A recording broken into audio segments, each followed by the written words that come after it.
Right, but they're And very we'll different. okay, relax. Yeah. No, I'm just saying. Relax. Why do you go into the, I'm "Well, not let me tell you something there, partner."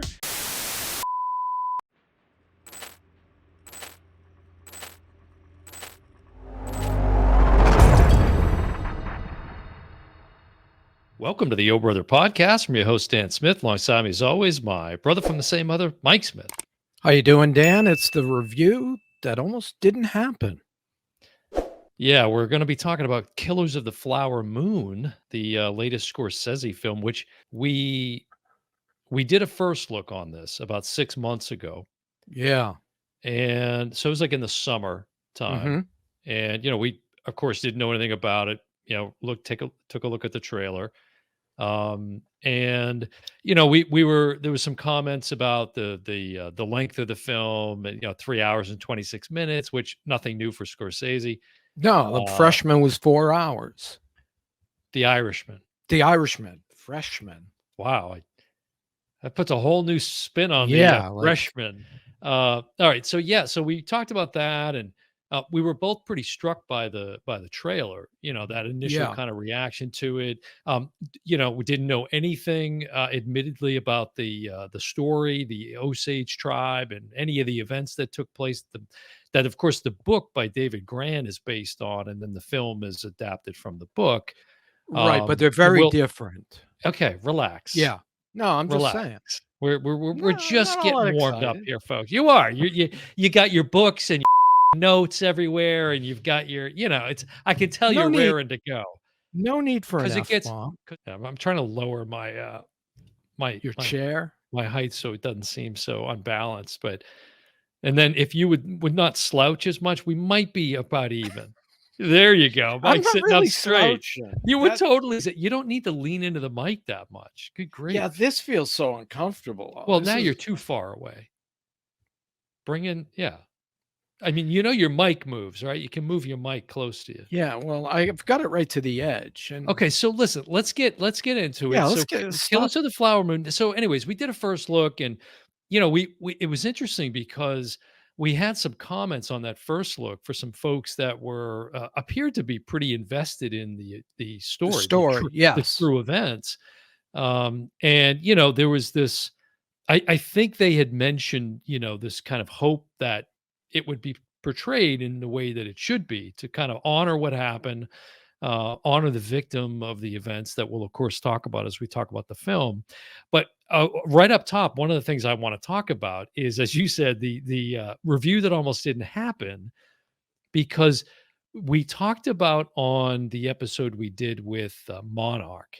Mhm. We talked about that being a Godzilla bait and switch. Right. This was another bait and switch, that I was having a real, hard time getting over, which was initially, as we talked about in the first look, this was Mhm. presented and appeared to be that it was gonna be released in theaters, and that very shortly after, it would be streaming on Apple TV And we're Plus. talking October 10th it hit theaters, and No, it was close, was the 6th, but the that's okay. 6th, okay, Yeah. and then it was the 20th, I think. Well, it actually I think it ended up being the theatrical release was the 20th of October. And the Okay. bottom line is we never got the streaming release. Right, which was supposed to be less than 10 days Cor after the theatrical release. Right, and, we said in the first look, it's probably a film that maybe should be seen in the big screen, maybe not, whatever, but I had said right up front, "I'm gonna watch it at home, whatever." So I was excited by that, and Mhm. then here we are 6 months later, Right, and it just came out on Apple TV Plus on January 12th. and as we talk about it more, I think that hurt the film when it comes to awards, which we don't give a about. We don't, we've made We've that made that clear, clear, but I do but wanna I I think do it cost some yeah. nominations. Yeah, I don't know if that's the imp I mean, it certainly cost it money.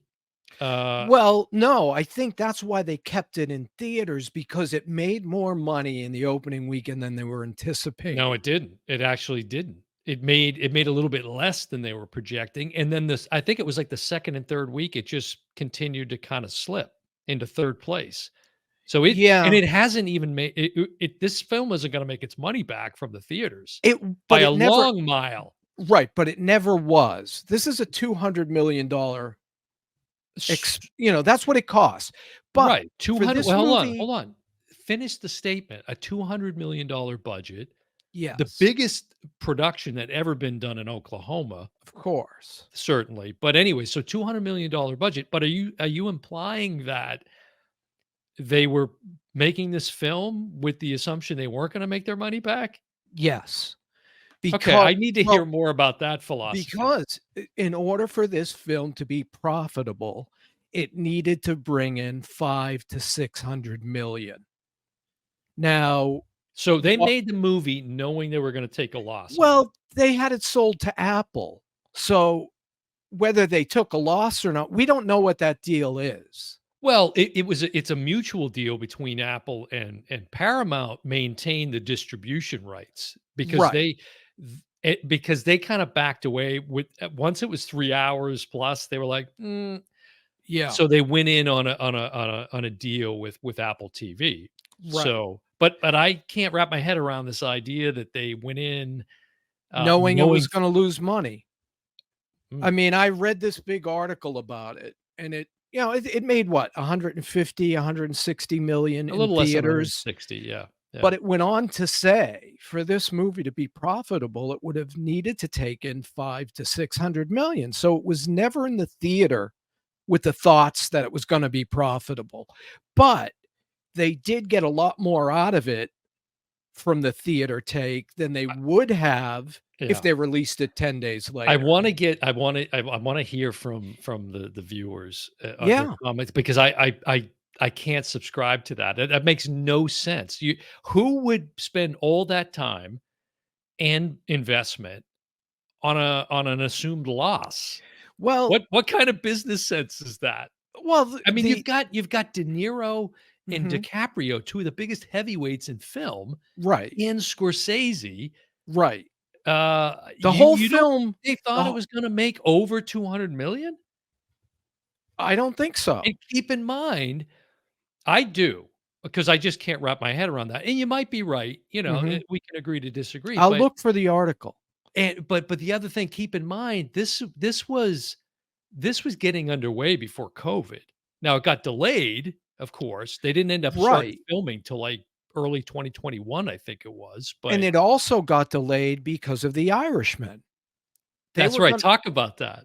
Yeah, they were gonna be it was gonna be shot first, Yeah, and did you see the clip of Scorsese on, yeah, Stephen Colbert. Stephen Colbert? I And did. he said, "We were gonna shoot, killers He first, but basically, he's then" like, "De-aging is only so good." exactly, he said, "CGI can only help so much." That's right. So that was that, between him and De Niro, they said, "Let's do The Irishman first." Yeah, that was interesting to learn. Yeah, so but you saw in that clip how it was a totally different movie.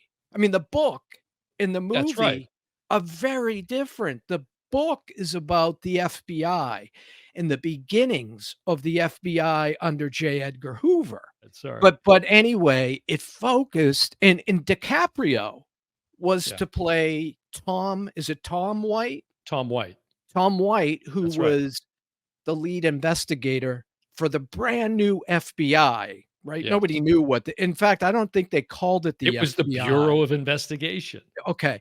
And when this story was investigated like 10 years after all these deaths, and when they presented it to the public, it was presented it on like one of these Ford Theater. You see it at the end of Yeah. the movie. They show like a bunch of white actors acting it out Oh, with the right. Foley and everything It was else. like a radio show, Correct. which of course Scorsese makes a cameo in that sequence you're talking Right, about. which is Yeah, pretty significant. Not that he makes a cameo, because he's made a cameo right. in Taxi Driver, Mean Streets, etc. Um, but the the whole thing behind the FBI's presentation on the radio was to self-promote the FBI. They didn't give a two craps about the killings. Right. Well, Hoover didn't, certainly. No, I mean, Hoover was probably picking out dresses that day. Yeah, but you're right. The book is really about the origin of the FBI with the Yeah, kind of backdrop of the the Reign of Terror, as it became known. right. That All of these murders. story was Right. in the book, but it wasn't the lead. It was really about the FBI. And David Grann said he spent about 5 years researching this story. You know, what surprises me most is our ignorance to the story, because it was a big story. Mhm. But, I Well, mean, it was you're before our we've time. talked about this on the podcast before too, but are we really surprised that this wasn't front and center in our history books? I mean, come on, Yeah. you know, No, I'm not surprised at of course all. not. But so set up the very basic kind of what is the film about? Okay, it's basically about Ernest and Molly Burkhart. Ernest is a white man. Actually, I should have started with the oil, because Yeah, it starts yeah. with the ceremony. Hmm. And now I mentioned to you, I think off air, that the Osage is not one of the original 5 tribes. And that's significant because, when we were making deals to take all the land away from the Native Native Americans, yeah. Americans, Hmm. they gave this tribe Oklahoma, which is not the prettiest. There's no hills. It's flat land. It's not attractive to developers. Well, that was their choice. Now they were of course, as white settlers were coming in and pushing them off their lands, which was like Missouri and Kansas, like all Yes, these other areas. They then, the Osage tribe, settled for Oklahoma. identifies this Yes. plot of land, however big it was, that Mhm. ends up being in Oklahoma. As you say, it's not fertile, it's rocky, it's the soils and all of that stuff. Right. Thinking the white man isn't gonna bother us here because they've got nothing. There's no money to be made here. There's no prosperity to be gained in this area, and so they Right. settle there. And that was one of the most interesting things to learn Mhm. was actually 2 pieces. One, as you know, they bought that land with Osage funds. Right. Right? It wasn't like they went to the white man and took a loan, and so Correct. they're fully vested in their own land, Yes. and which is gonna be significant, as you point out. And then also the fact that the contract or clause or whatever you call it with the property rights, Mhm. this whole idea of the rights to the minerals Right. in the ground, because they Right. had no idea that they were setting up shop on top of all this Uh, oil. yes. And it's not clear when they actually knew about the oil, but once it hit, they were all rich. And it's so well depicted in It the is. film. I love the way that Scorsese does this with the kinda, the Beverly Hillbillies, up from the ground came a bubble and It came, almost looked like it that, kinda, but it was really dramatic, and then seeing the Osage dancing in it, dancing and in the yeah, it was oil. really, really nice. Nice So, shot. anyways, I should have started with that, and so they strike oil, which, of course, generates the interest of the white Black male black once again. gold. Black gold. So they start moving to Oklahoma. And right, and it's this whole talk about the white guardian, the guardians. Okay, yeah, let me tell a little bit more and then I'll get to that. Yeah. But their idea is, let's marry into these families, and then we get what's called the head rights. Like, if if Mhm. if me, a white male, marries a Native American woman, he has head rights to the property. If she dies, those head rights go to me. Yeah, and I think they have to be full-blooded, right, of that Yes. tribe. Yeah, Yes. right. But as you point out, here they are, rich, with their own oil, their own money. they have to get permission to spend it from Mhm. white men. Right. Well, It yeah, it it's was this concept that Gran talks about in the book, but also in the film as it's portrayed. It's this idea that, they became wealthy by complete accident, right, and they're kind of frivolously spending, or they don't know what to do with this money because that's not why they settled on the land. right, Right, right, going back to that point. So, right. but this idea that they're not competent enough, so they need help from the white man to manage their finances, And right? I mean, good lord. you see Molly Burkhart early in the film sitting across from this white banker saying, "You know, Molly, it's an awful lot of money she spent on groceries, don't you think?" Talking about her mother, yeah, Yeah, like, right, what? yeah. I mean, that, like, blew my mind. And it was this idea of competent and incompetent that they talk about too, right? Right. Certain tribe members, like you've got to be sober, you've got to believe in Christian values, you've got to Yes. certain things to be considered Yes. competent, which determines how much of your money you get. Right. And sleaze bags like Robert De Niro, he's only one of Well, his many. his character, His character, William Hale. Yeah. William Hale, We King can talk Hale. about accusations about Robert De Niro, but that we'll get to that later. King Hale, as he's called by King his Hale, yeah. closest people, his relatives, and Ernest is his nephew. So Ernest comes back from the war, and right away, Hale sits him down and says, "What do you, how do you like women? What kind of women do you like?" And Ernest is like, "Well, I like all sorts of women, I What's like." with your impressions? Why do you go into I'm "Well, not let me tell you something there, partner." I And then Ernest is the same dialect. I don't know. It's but interesting. that's because I wasn't doing an impression. I was just Yeah, you definitely talking were not like doing an Mike. impression. Really? Okay, go ahead. So unreal. Listen, I have to put up with this we need every some week. goddamn clips from social media. I'm doing my best. Now, Ernest is, like, all in, he's like, Yeah. "What do you think of Molly?" Molly There it is again. Burkhart. "Hey, what do you think of Molly over there?" That's just me. "Hey, That's how hey, I get a talk. little fatso there." That's Little just how I honeymooners talk. reference. Um, Oh so my god. he winds up driving for in fact, he already was. Mhm. They would go. Let's not make this episode reviewing Killers of the Flower Moon 3 hours and 26 No, minutes I long, know, and I'm because trying that's where to you're headed. well, no, I'm trying to get to the end of the First beginning, which act? is no, which is them 2 getting together, how they got together. Right. And and that was it. It was basically King Hale saying, "How do you like this?" Well, And yeah, he's saying, "This money flows. he We've gave him a gotta keep job. this money coming to us." As you said, he came back from the war, he screwed up his gut over there, as he says, so he can't Right. do much.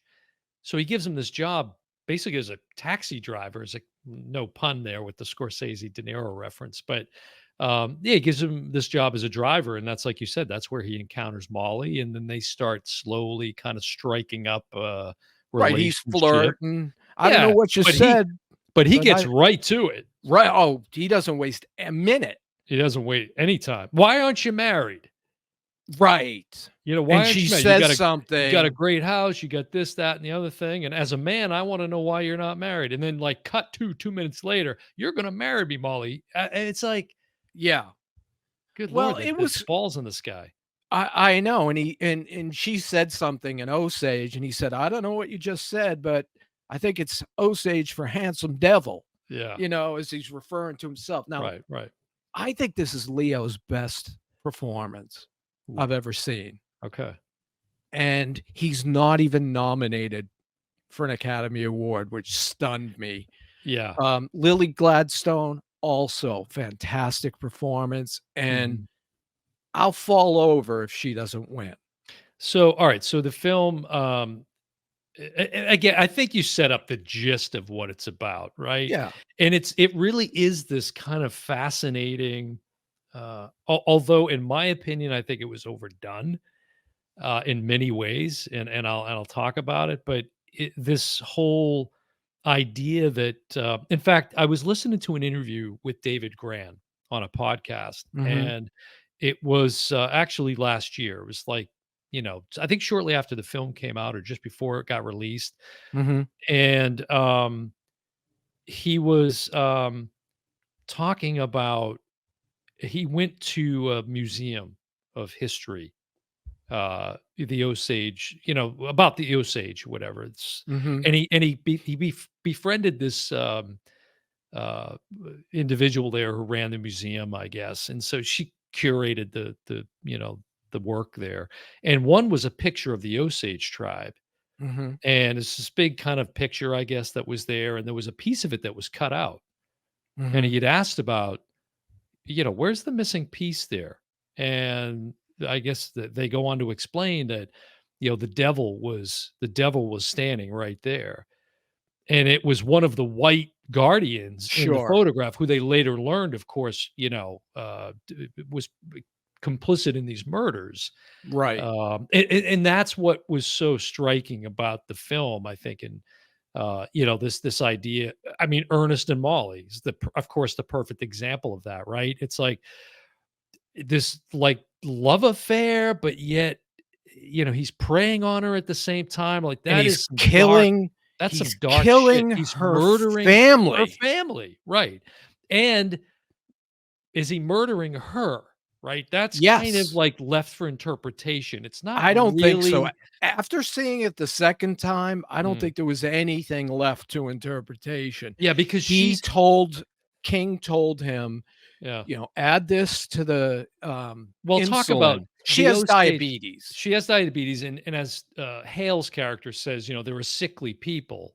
Yes. And so a lot of them are suffering from a lot of different diseases, and she has diabetes. And Hale is one of the only ones that can get his hands on this insulin, which is Right. kind of not It's really brand known at the new. time, right? It's experimental. And he's getting some vials of this stuff, but of course they're jacking it up with poison and whatever Yes. else, right? And To Ernest is doing that fast because forward her she doesn't demise. trust the doctors.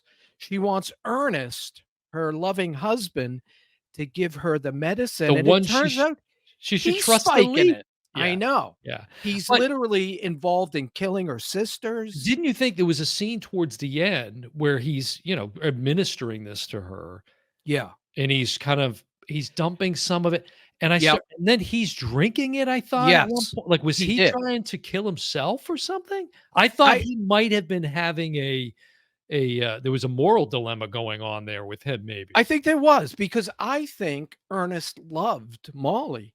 I Mm. think he sincerely loved her. You got a strange way of showing it, boy. Exactly, yet he's doing these horrific things Yeah. and then playing dumb. She's asking him, "Help me find who killed my sister." Mhm. And Right. he was part of it, Yeah. So and his brother. you mentioned, so let's talk a little bit about the acclaim or all this. You brought up the awards, Mhm. and so Lily Gladstone, of Lack course, who of who awards. plays, well, not really, but Lily Gladstone plays Molly Burkhart, and she's already won the Golden Globe for Best Actress. First Native American to do so, first to be nominated for an Oscar as well, I believe. The film is nominated for 10 Oscars. I didn't know Okay. that. I just knew Leo wasn't. Scorsese has been nominated for 10. I don't think he's won 10. I think he's been nominated for 10. He's only won 1. Okay, so he's been nominated 10 times. Yes. One more than Spielberg, as it turns out. Hmm. Um, but and you mentioned DiCaprio and Lily Gladstone, of course, as the two main characters.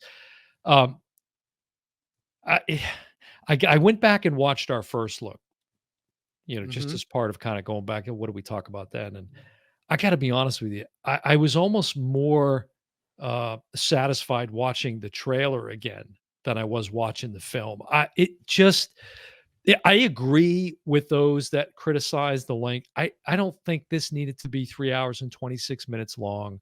I felt like, while again, I want to be completely sensitive to the events. They're horrific. The Mhm. story's horrific. It's hard to wrap your head around the fact that this is based on a true story. Mhm. Um, and those people suffered greatly. But it felt like the way that Scorsese handled it in the film was like all the murders, right? It's like one after the other after the other. It Mhm. just seemed like it was a little too quick, and I felt like he could have spent more of the time portraying the Osage, right? And that's been some criticism of the film from some of the Native American people, I don't especially the know. Osage, where they've said, um, because that's part of the worry, right? Is this going to be told Correctly. in an honorable way? And I wanted to mention this. I read an article in the LA Times by Greg Braxton, and it says here, far harsher criticism came from Indigenous actor, writer, and director Devery Jacobs, who played Elora Danan on the recently concluded FX comedy Reservation Dogs. In a post on Twitter, Jacobs said she found Killers of the Flower Moon painful, grueling, unrelenting, and unnecessarily graphic. Jacobs claimed, quote, each of the Osage characters felt painfully underwritten, sorry, while the white men were given way more courtesy and depth. And I agree with that. I agree with that. I mean, for crying out loud, DiCaprio and De Niro are the ones that steal most of the screen time. It's kind of actually surprising that Lily Gladstone even got nominated because of her Um, screen. If you compare the screen time, it's way less, way less. yeah, I don't disagree with that, but And Mike, don't you think the focus was so much more on those characters than it was about the Osage? I do. I don't disagree with it, but I also know that the Osage were involved in every aspect of this True. film, No, that's true. both, in front of the camera Yeah. and behind the camera, including the chief. And they shot on that land, Right. so And, it was interesting. I don't know if this was in the interview. I don't think it was, but very early on, Irishman was done and he was just getting started, and it was really the David Grann's novel that they were gonna film, and they're talking at a dinner that Scorsese and a few of the crew were invited to, and who stands up but Margie no, well, yeah, Molly Burkhart's granddaughter, I believe? granddaughter, and she says, and she has said a lot of bad things about Ernest, but she stands up at this dinner and says, "You know, I think you're losing sight of the fact that this is about Molly and Ernest and a love affair." Mhm. And that's when the whole movie flipped on its head. Yeah. That's when they started to film more about Ernest and Molly. But yeah, I'm not gonna argue and say it the focus, but I think that's because so little focus was drawn to these white men. They were both pardoned, Mhm. eh, eh, you know, at Yeah. the end, which is stunning. Yeah. And Ernest, after he gets pardoned, goes back to the Osage territory, Mhm. and he's trying to connect with Margie, and I think there was maybe one other relative. He's trying to reconnect with what he calls his family. Yeah. Um, Well, Cowboy in the film, there's a character he calls Cowboy, one of his mhm. kids, Right. and it's a daughter, and Margie is her daughter, Oh, okay, so just just for making the context. connection, yeah. Yeah, So, yeah. we've talked, of course, about Scorsese directing, David Grann's book. Screenplay was, written by Eric Roth. You mentioned, some of the cast, obviously Leo, Robert De Niro, Lily Gladstone. It's interesting, and I want to make this point. John Lithgow was in it. I thought he was really good. He plays an Mhm. attorney. I thought he was good. Brendan Fraser was good in it. He clearly still coming off his whale performance. Right, and I told you he gained a lot of weight for that. You said, "No, no, it's all, rubber or whatever." I said, "No, he gained a lot of Well, weight." it was a combination It of was a the 2. combination, Yeah. yes. And then now let's talk about Jesse Plemons, who we've talked about numerous times on the show. We Now talked that about would have him. been a much bigger character had the original Grand novel been been told. Right. Now he was, and as you said, it was supposed to well, it was gonna originally be played by DiCaprio, but then Correct. DiCaprio, in talking with Scorsese, found the emotional, The heart. the heart of it in Ernest's character, and Yeah. so he's Yep. Leonardo DiCaprio, and he's gonna choose to do that. Of So, course. but Jesse Plemons, and I mentioned this on the first look, that shot you see of him coming to Ernest's, door to his Mhm. house and introducing himself, and then he's like, "Oh, what are you doing down here?" And he's like, "Well, I'm investigating these murders." He's like, "What about them?" Right? And then he's Right, the right. famous where he says, "Well, about trying to see who did it," you know? Yeah, trying to solve them. But ironically, for me, I was most interested in Jesse Plemons' character. I thought he didn't steal the show, but he was one of my favorite things about the film. Leo was great. Leo was great. Right, The only right. criticism I have of Leo's character, and again, I got to pick some nits, but he went from like Sling Blade to Sophisticate. It was like, Well, mhm. he talked with an Right, underbite. but there's a scene where he's, trying to get this character John, who's really, really funny character. They were kind of this goofball that they were setting up to do all this dirty work, and he Yes. gets him on the street, and he's like, "Hey, I need you to do that hit tonight, or find that guy AC Kirby to do the hit to Right. blow Right up." between the eyes. Yeah, so he's and in that exchange, it seemed like he was going in and out of that accent or whatever that dialect was that he had because of his teeth and everything. Yeah, it was an It underbite, was weird. Again, a very, like, nitpicky type of but it thing, but reminded me of Marlon Brando, ironically, in The yeah, Godfather, how he used the with cotton the to kind of jowls. adjust. Yeah. Now, the film, as you see, is dedicated to the memory of Robbie Robertson. Mm, I don't know if you know who that is. He was the I lead know the singer name. of the group The Band, Of course, yes. and if you think back, I think it was 2 years before Taxi Driver that he did the, musical documentary film called The Last Waltz, Yes, which is very which famous. is a great film. Mhm, It basically heavily features the band mhm. with Robbie Robertson. If you haven't seen that documentary, I encourage you to go see it.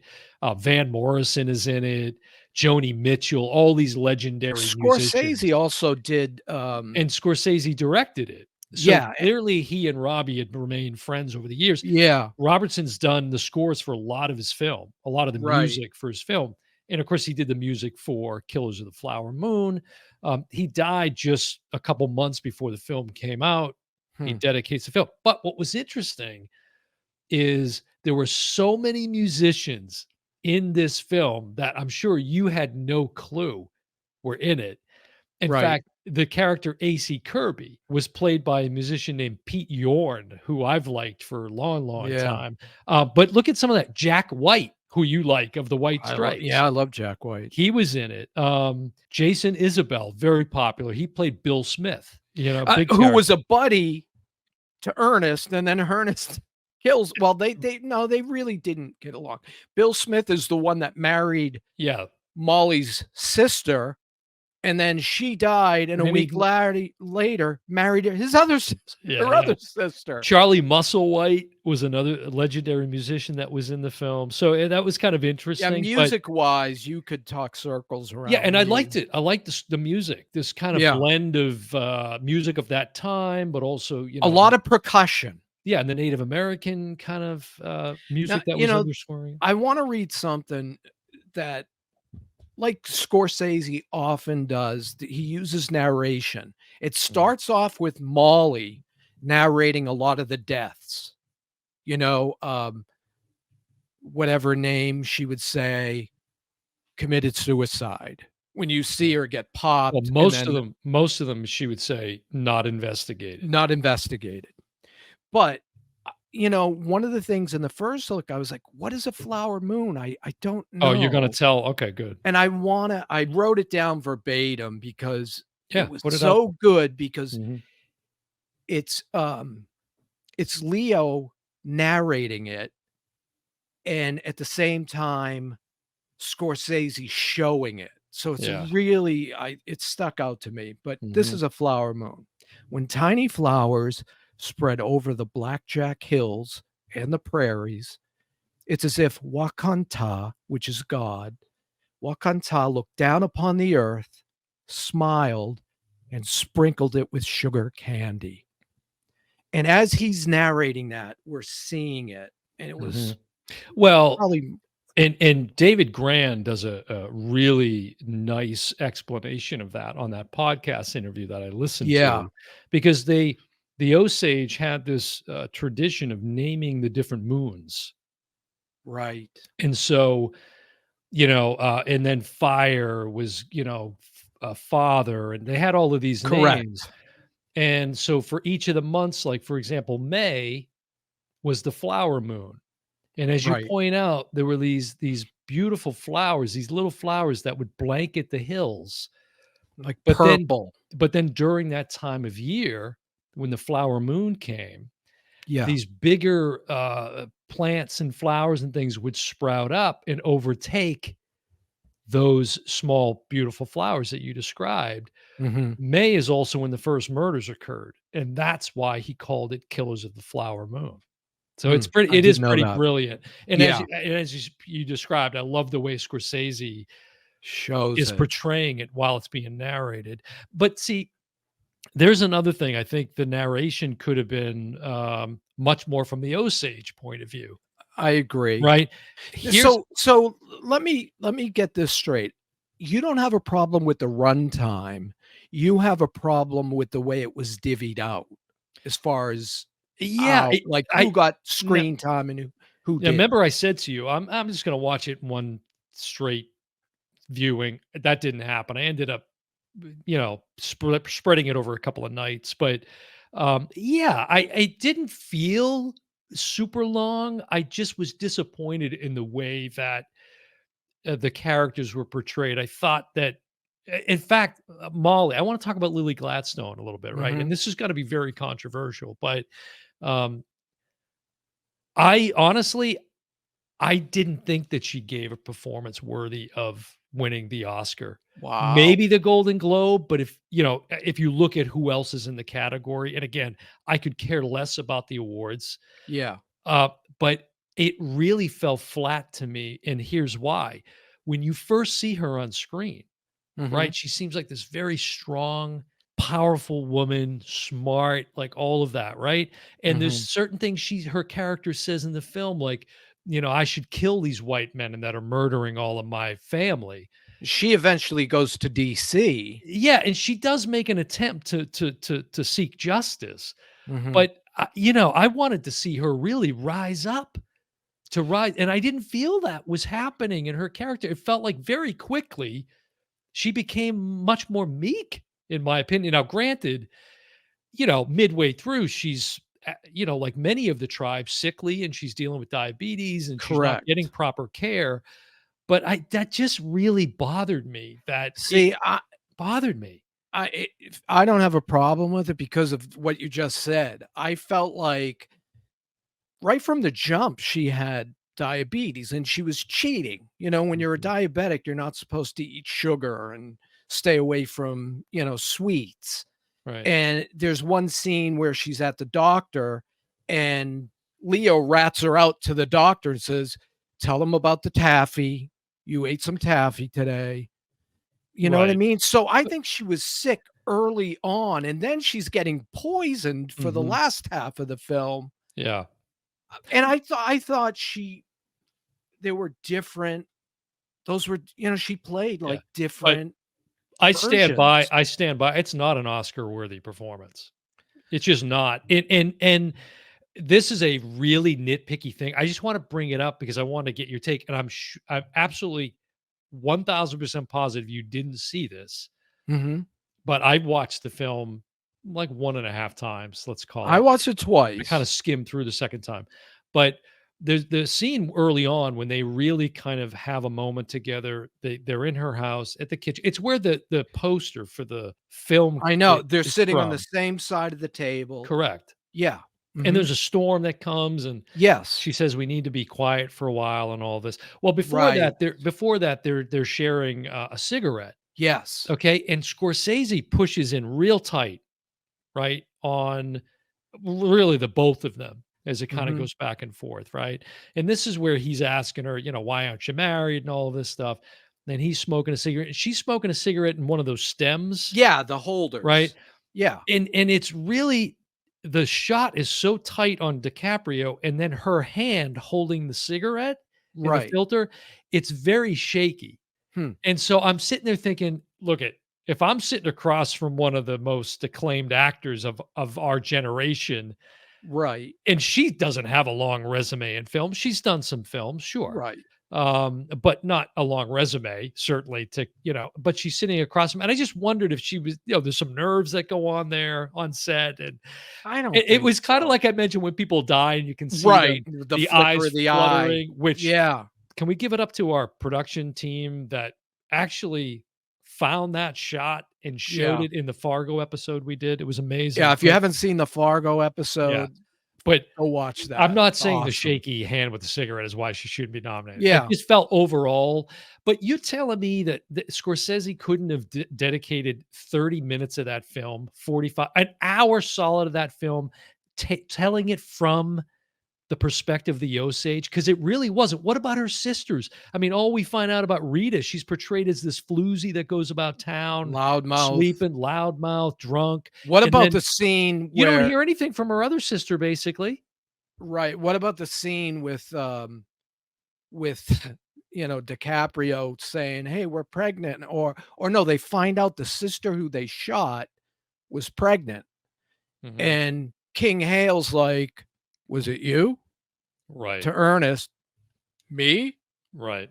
He all he's worried about is whether or not it's gonna reflect bad on him. He's Right. trying to act like he's this big hero for the Mhm. Oh, Osage yeah, through the sure. movie Right. when he's The great white anything but. savior. Yeah, Right, the great he's white savior. anything but. Right. I think they had to focus on that evil, that reign of terror that they Well, experienced. okay, there's a reaction shot of Lily as Mhm. Molly when she finds out they blow up her house with Rita and Bill, right? Bill, It was a yeah. Rita Bill, that's right.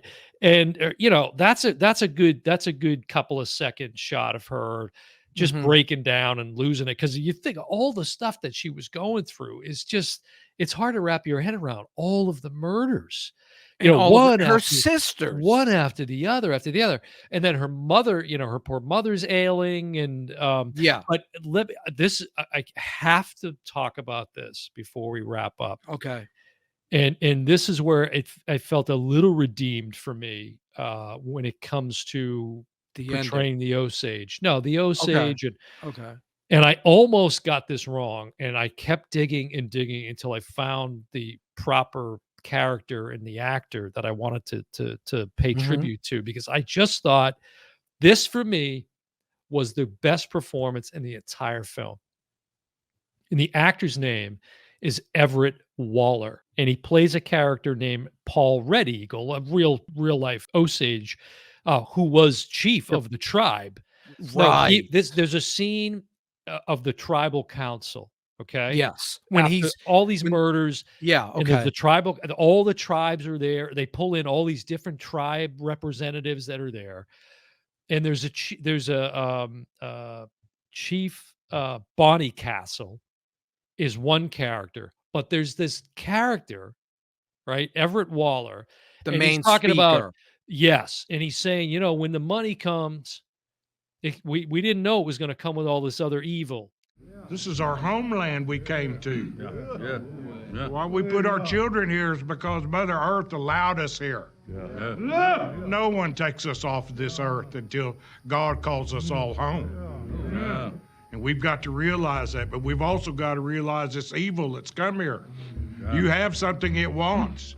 Correct. I'm getting chills just recounting this scene. It Fantastic was such a good, and performance. this is not, I don't think he's a, like, trained actor by trade. In fact, he is actually, I believe, the current chairman of the Mineral Council in Osage. And so to see him there, it almost felt like I wouldn't be surprised if a lot of that was ad-libbed. It felt so authentic It felt and very so real. real, and he's talking about this these horrendous acts that have befallen their people. Mhm. And I just really wanted to make sure that because he's not getting any talk or Any acclaim love, whatsoever. yeah. And that is, to me, the finest performance in the whole film. It's so the way, because they're showing other scenes, so it's also becomes a narration to a certain degree. Yeah. He's sitting there with the tribal council, but they're also cutting away to different images while he's still giving the speech, right? And You he's know, saying, there we didn't pray for this great right. money or this great, we just, But with the money came this evil. this evil. But we didn't ask for that. We didn't go Yeah. searching for, as we said at the top of the episode, they didn't go searching for black gold. They didn't know what the No. hell was in that land. Right. So, anyways, that is a little bit of redemption in terms Well, of the portrayal of the Osage in the film for and me. we've seen very short performances, aka Judi Dench, Mhm. aka Sir Anthony Hopkins Sure. in Silence of the Lambs. He's in it for 20 minutes and he wins the Oscar. So we've seen very small. Judi Dench, I think, was less than 15 Now, minutes. you may have the list there. I don't know, but I'm guessing Everett Waller isn't nominated for one of those I 10 don't think Oscars. And so. see, And that's a I didn't tragedy. even look at the list. That's a travesty, folks. Yeah.